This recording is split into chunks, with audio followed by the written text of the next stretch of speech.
Hi welcome to my channel. నేను మీ నాని. రవితేజ గారి ఇరుముడి movie cinema trailer చూశాను భయ్య. ఇలాంటి సినిమాలు కదన్నా పడాలి రవితేజ అన్న. ఇప్పటి వరకు ఎక్కడ దాచావన్నా ఏవేవో కళాఖండాలు తీసి అసలు మినిమం గ్యారంటీ హీరో అనుకున్న రవితేజ గారితో సినిమాలు తీస్తే లాస్లో వస్తున్నాయనే రేంజ్కి వెళ్ళిపోయావు. కానీ ఇరుముడి ట్రైలర్ చూసిన తర్వాత ఖచ్చితంగా రవన్ అయితే మాత్రం బ్లాక్ బస్టర్ కొట్టబోతున్నారు, మీరు ఫిక్స్ అయిపోండి. ట్రైలర్ ఎంత క్లియర్గా ఎంత నీట్గా ఉందంటే అసలు ఆ రవితేజ గారి గత సినిమాలాగా గోలలో గీలలో అలాంటివి ఏవీ లేకుండా ప్రజెంట్ ట్రెండ్కి సరిపోయే విధంగా రవితేజ గారితో ఆ పాప ఎవరైతే యాక్ట్ చేశారో స్క్రీన్ తినేబోతుందని చాలా క్లియర్గా అర్థమవుతుంది. ఇది చాలా పెద్ద ఎమోషనల్ డ్రామా అని చెప్పి ట్రైలర్ చూస్తే క్లియర్గా అర్థమవుతుంది. అసలు రవితేజ గారిని మనం ఇన్ని రోజులు ఎలా చూడాలనుకున్నామో అలా చూపించాడు డైరెక్టర్ శివ నిర్మాణ. ఇక జీవి ప్రకాష్ అయితే ఇంకా మల్లెపూల పల్లకి సాంగ్ రిలీజ్ అయితే మాత్రం ఇంకా థియేటర్లో వన్స్ ఆ సాంగ్కి గుడిలా మారిపోతాయి. మన రిలీజ్ అయిన సాంగ్ కానీ ఈరోజు ట్రైలర్ కానీ పర్ఫెక్ట్ రవితేజ సినిమా. మనం ఎన్ని రోజుల తర్వాత రవితేజ గారి నుంచి ఏదైతే మిస్ అయ్యామో అదే అనిపించింది. ట్రైలర్ ఎండింగ్కి వచ్చేసరికి ఒక షార్ట్ చూడగానే నాకు నేనింతలా రవితేజ కనిపించాడు. షార్ట్ అంటే నాకు ఒక బలహీనత ఉంది, నా కూతురినే కాదు ఏ ఆడబిడ్డనైనా సరే నా కూతురిగానే ఫీల్ అవుతాను, అది నా బలహీనత అనే డైలాగ్ ఉంది.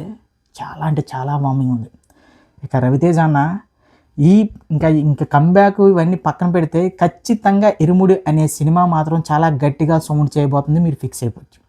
అసలు రవితేజ గారు శివ నిర్మాణ ఫస్ట్ సినిమా అనగానే శివ నిర్మాణ గారితో రవితేజ గారి సినిమా ఏంట్రా బాబు, ఇదేం కాంబినేషన్ రా బాబు, మళ్ళీ ఇది ఏదో షడ్డకెళ్ళే సినిమా అనుకున్నాం. కానీ ఇరుముడి అనే సినిమా నుంచి ఎలాంటి కంటెంట్ వచ్చినా సరే పోస్టర్ కానీ మొన్న వచ్చిన సాంగ్ కానీ వేరే లెవెల్లో పగిలే, వాటికి మించి ట్రైలర్ అయితే ఈరోజు మాత్రం అదిరిపోయింది, వేరే లెవెల్లో ఉంది.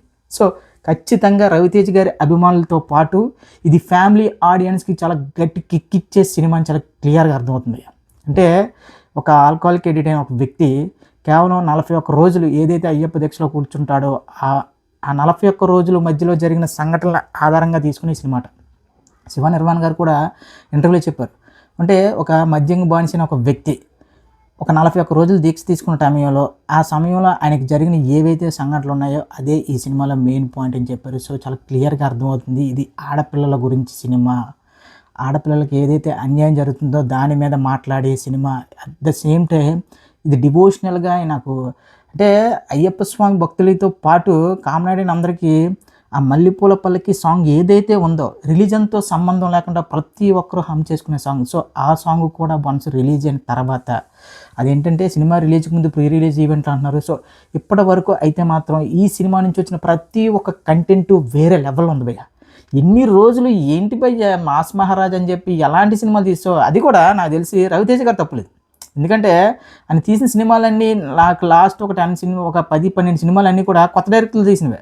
ఆ కొత్త డైరెక్టర్లు ప్రూవ్ చేసుకోలేకపోయారేమో కానీ రవితేజ గారు ఎక్కడ కూడా ఫెయిల్ అవ్వలేదు. కానీ ఖచ్చితంగా ఇరుముడి అనే సినిమాతో మాత్రం రవితేజ గారు చాలా పెద్ద కంబ్యాక్ ఇవ్వబోతున్నారు. ఈ ట్రైలర్ మీకు ఎలా అనిపించిందో కింద కామెంట్ చేయండి.